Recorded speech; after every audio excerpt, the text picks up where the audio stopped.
Hi, beautiful people. I wanted to get on here and kind of talk about the things I learned of what a good woman is, more specifically to my relationship and what my man looks for.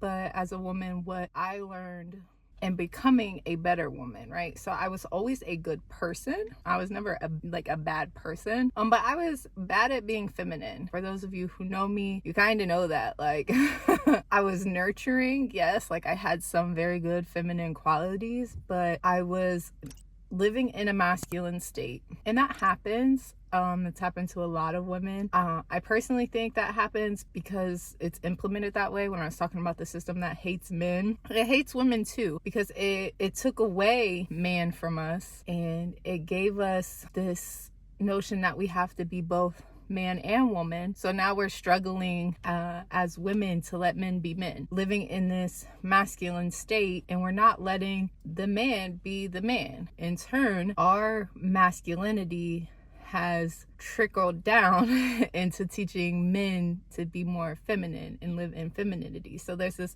weird, awkward shift of balance. And I don't know why when I think about this, I think about like Avatar: The Last Airbender and how their destiny was to restore balance. I'm not saying that's my destiny or anything like that, but it makes me think about how balance, because throughout the whole show, right, it's about balance and everybody working in harmony and figuring out their role, and how it leads to this like beautiful ending. It makes me think about this and how can we as a unit change that. And individually, I genuinely believe that women just need to become better women so men could be better men. And what I learned in my process of being a good person, transferring to a great woman, good woman, is a few things, really. One is just being a good listener. And a lot of the times that means you just shut up. That sounds harsh, but when I first started my relationship, I was very defensive, and I do still get defensive. I'm not going to say like I'm, all better, but I was very defensive, and I had to learn that he's teaching me, allow him to teach me and not be defensive. It helps if you know each other's communication styles and understand each other's way of speaking. It makes it a lot easier so you don't get defensive. But just constantly remind yourself when you do get the chance to allow a man into your life, to talk to you, to teach you, not to be defensive. A real man will not be, he's not going to put you down when he's teaching you something. He's going to try to uplift you. So you got to use your brain and kind of know the difference, but not everything that has been taught to us is like, oh, man is narcissist, or what's the word, gaslighting us, making us feel little so that they can use us. Because I never felt that way. I actually felt more confident in myself because I allowed this person to teach me. But part of that was just shutting up and listening. His role as a good teacher and a good man would to be understanding, right, of the emotions that come with that. When someone does correct you, be compassionate and helping you become a better you. Go woman, you want to listen, you want to shut up. Sounds terrible, but just don't allow what you normally do dictate you, or you're not going to be able to change.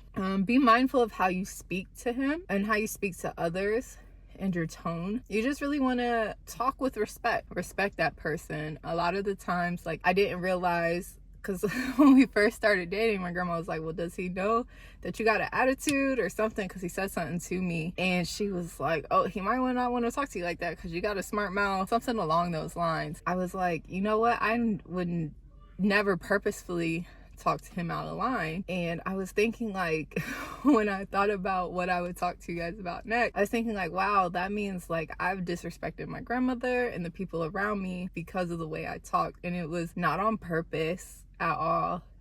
It's just how I was raised, and the little sarcastic jokes and stuff. It may fly with your relationship, and that's okay, but it doesn't fly with mine. And it makes me feel kind of bad that I went my whole life talking to the people that I was supposed to love that way and didn't show them the respect that they deserve. But reciprocate the energy that he's putting forth. Like I said before, a good man is going to provide for you. He's going to protect you. He's going to make sure that all your needs are met. So do the same thing. Most of the time, his job is outside of the house. You reciprocate that inside of the house. Make your home his peace. he does not want to come home to nagging, and he has the weight of the world because the world is meant to hate him right now. He has that weight of the world on his shoulders where he has to constantly be on his toes. So when he comes home, don't give him that energy, because when he's out in the public with you, if he's that good man, he's making it safe for you to be out in public. So make home safe.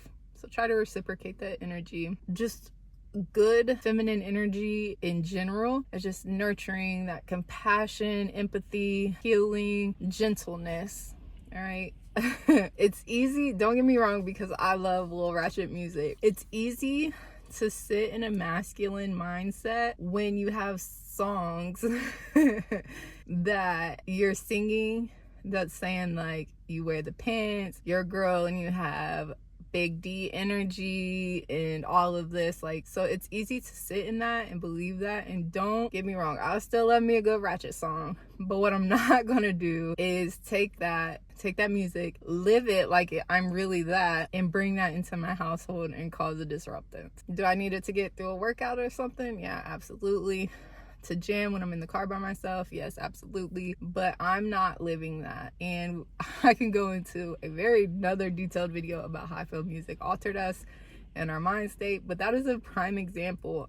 A lot of times we have listened to music, we've seen all these things, we heard all these things that take that nurturing, empathetic, compassionate, healing, gentle woman away from us. So we're not soft anymore. We're like, we have to put on this hardness. And again, I think that's implemented in the structure of how systems are working now. But just really to hone into that. I think healing is so big right now because there's so many people who need healed, and there's so many things that we can heal. And once we do that, we can sit in our true natures, which is divine masculine and divine feminine. To have emotional connection, which I think is the next big thing, you have to have those qualities that I just said.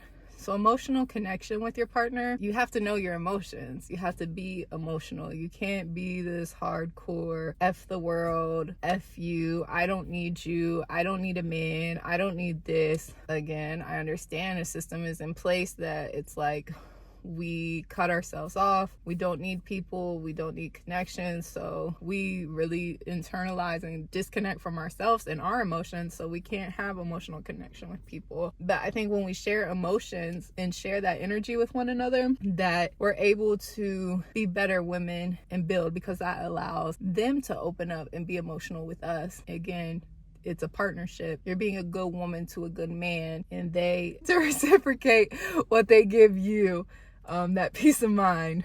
You want to allow them to emotionally pour into you, right? So, and you emotionally pour into them, and you heal each other's emotions when things aren't going great. A good example of that is it took forever. It's not easy still, but it took forever for him to open up to me and tell me, the things that were bothering him. But as he felt more safe, and I showed him, like, you can emotionally pour into me, I'm not going to judge you, this is a safe spot, this is a home that I'm building with you. The more I showed that and had that gentle patientness, it's a little bit easier, I would say, for him to open up, and when things are not going as well, to go with that emotional connection. Interconnectedness with yourself, kind of said that already, but be connected to yourself, your emotions. Be mindful of how your emotions and how you're feeling reflect what you're putting out, and to putting out toward him. There's a lot of times he's like, hey, why are you talking to me like that? And I'm like, I didn't even realize it.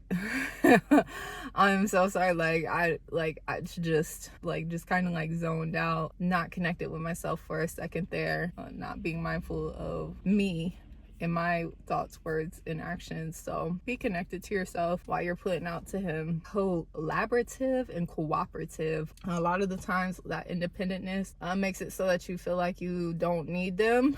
You don't need to work with the man. You don't need X, Y, and Z. And I think once women see good men and genuinely interact with a good man and build with them, you see that you do need them.